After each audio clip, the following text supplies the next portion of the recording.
Olá, vamos falar um pouco hoje sobre mídias, mas eu não vou falar de uma mídia qualquer, eu vou falar especificamente das videoaulas. E por que eu estou trazendo a videoaula hoje para o nosso tema? Porque a videoaula ela passou a ser muito utilizada, como se fosse a única mídia existente para poder divulgar conteúdo.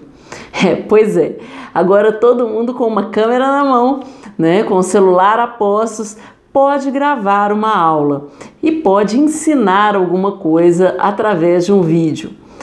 Só que não é tão simples assim. Para eu poder gravar uma aula e essa aula ser efetiva, não adianta eu querer gravar 1 hora, 2 horas, 3 horas de aula direta. Com isso, você vai perder totalmente a atenção do seu aluno. Pare para pensar. No presencial, as aulas elas têm de 45 a 50 minutos no máximo. E mesmo assim, dificilmente o professor entra na sala e já começa a falar sem parar durante esses 45 minutos. Normalmente o que acontece? Ele entra, dá algum conteúdo, resolve algum exercício ou passa alguma atividade, volta a dar conteúdo, faz outro exercício. Então, sempre eu tenho um conceito, uma teoria e depois uma prática, uma forma de estar aplicando ali. Concorda? Mesmo as disciplinas que são muito teóricas, dificilmente o professor passa a aula inteira falando do conteúdo. Seja isso no ensino fundamental, no médio, na faculdade, em qualquer nível de ensino.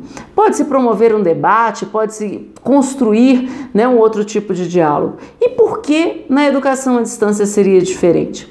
Pois é, todos os alunos, ou todas as pessoas, elas têm um limite de prestar atenção. E mesmo esse prestar atenção, para que o vídeo ele seja efetivo e para que você consiga um alcance bom desses alunos, você tem que adotar algumas dinâmicas. Por exemplo, pense num livro.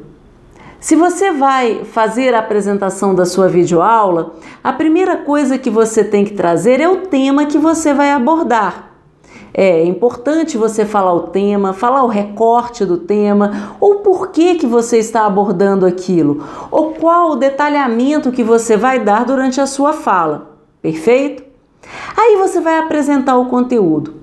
Apresentou o conteúdo, aprofundou, trouxe alguma referência, falou de algum case, trouxe uma aplicação. É importante trazer uma aplicação para a pessoa entender onde que aquilo se encaixa ou como ela pode adaptar aquilo ao contexto dela. Perfeito? Bom, depois que você fez isso tudo, você vai fechar essa aula.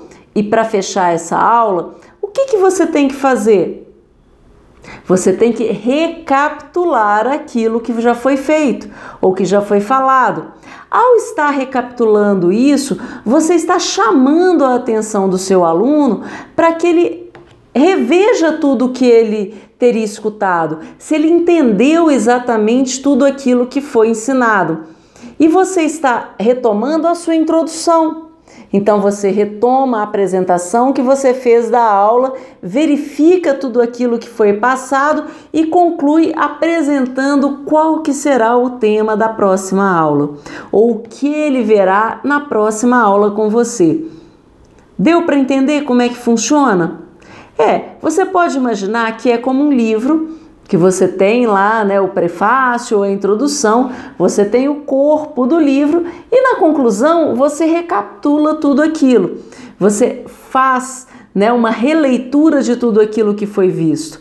Uma síntese, certo? Como se fosse uma síntese. Você resume bem resumidinho tudo aquilo que você já falou. E assim a sua videoaula fica completa, exatamente dividida em 3 partes, sendo que o bloco central vai ser o maior. Mas esse bloco central, ele não vai durar mais do que uns 10 minutos, se durar muito. Por quê? A sua videoaula, ela vai ficar aí no máximo de 15 a 20 minutos. Se você ainda colocar uma abertura, colocar um encerramento, se apresentar, ela não vai dar tanto assim. Então isso é importante. Cada videoaula ela tem que ter esses 3 aspectos para poder ser trabalhado. E assim você vai encadeando uma videoaula na outra, como se fosse uma novela. Na novela não acontece isso? Você gera a expectativa, apresenta o que vai ser falado, tem todas as cenas, né? Todas as relações que são estabelecidas lá, resolve-se algum problema ou não, e depois eu tenho as cenas dos próximos capítulos, ou eu tenho assim, um teaser do que vai acontecer depois. É isso que você tem que fazer com as suas aulas. Assim você já vai criar o gatilho da curiosidade em seus alunos, você já vai começar a engajá-los na aula anterior. Perfeito? Esqueci alguma coisa? Acho que não. Mas tenho que te dar mais um lembrete. Independente de você ter feito uma videoaula ou mesmo optado por um podcast, é muito importante que mesmo quando você grava esse podcast com o intuito de passar o conteúdo de uma aula, que ele siga exatamente o mesmo formato, o mesmo tipo de sequência, para que o seu aluno ele não se sinta perdido dentro do áudio. Então você apresenta, joga o corpo do conteúdo, sempre traz um case ou uma prática e faz o fechamento recapitulando tudo. Sabe qual que é o lembrete que eu preciso de te dar? A prática. Toda aula ou todo bloco de aulas precisa ter uma aplicação prática, precisa ter um exercício, uma atividade, uma reflexão, uma análise, para que seu aluno possa aplicar aquilo, né, de alguma forma. Senão, ele passa para o módulo seguinte e pouco ele vai aprender. Ficou a dica? Guardou direitinho? Então, espero ver a sua videoaula no ar, tá? Eu sou Alexandra Caetano, sou designer instrucional, sou especialista em educação à distância e atuo na área há aproximadamente 15 anos, ou até mais do que isso, fazendo gestão de projetos, ensinando as pessoas a formatarem seus cursos, a modelarem o material e colocar tudo isso em prática. Se você gostou do nosso vídeo, curta o canal no YouTube, nos acompanhe, tem vários vídeos e estarei postando conteúdos diariamente para vocês. Você pode também visitar o meu blog, alexandracaetano.com, e curtir a minha fanpage no Facebook. Espero por você. Tchau!